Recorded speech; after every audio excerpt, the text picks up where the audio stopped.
Hi guys, ito na ang ating festival food park sa Manalo Resort Hotel. I-video ko para sa inyo sa isang vlog kasi nag-live ako kanina at medyo spotty ang transmission, baka ang pangit ng resolution.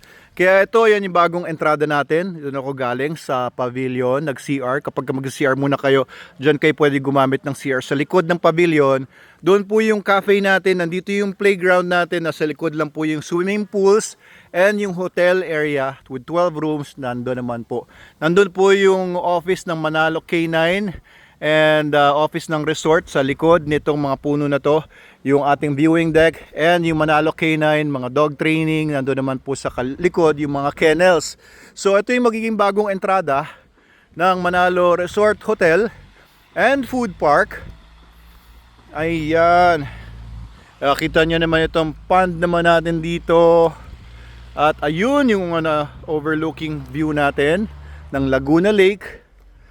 Ito magiging entrada, kita nyo yung mga puno na yan. Lalagyan natin mga ilaw-ilaw yan.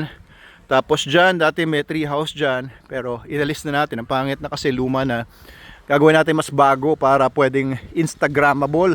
Pwede kayo mag-picture-picture dyan, pang profile picture, pang kung ano mang gusto nyo gawin sa picture ninyo. Ayan, may tree house tayo dito. Akyatan. Ayan na, ito na yung mga dolomites natin. Mga, mga reject na mga marble mula sa mga bundok ng Teresa Rizal.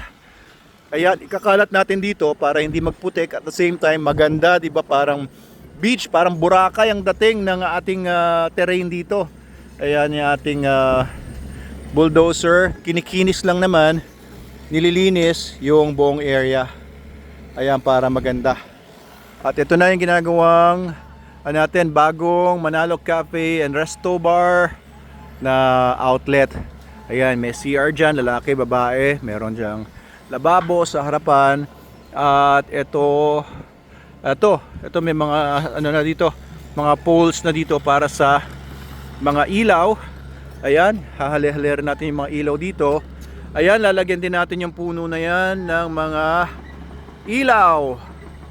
Ayan, makikita nyo doon, no, yung mga bangka na dumadaan. Ayan, galing Talim Island yan, papuntang Pretil yan, papuntang Fishport. Ayun, and kumukuha pa ng mga kawakawayan natin para ipang tayo dito sa mga food stalls. Ayan yung mga 6x6 food stalls natin. Ayan, bubong na lang ang kulang at mga pawid.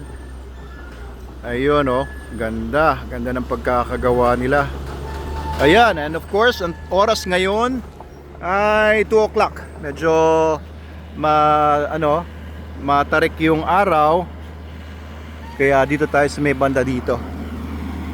Okay, ayan, ikakalat na pala itong dolomite ba? Ayun, inaano na. Ayan, para maging daan na. Ayun, ikakalat na ngayon yung mga dolomite. Or dolomite ba tawag dyan? Ayan, binababa na doon para yung mga tao hindi mapuputikan pagpapunta doon. Ito na yung itsura ng ating Manalo Cafe na bago. Ginagawa na nila para maging mas maganda. Meeting muna kami.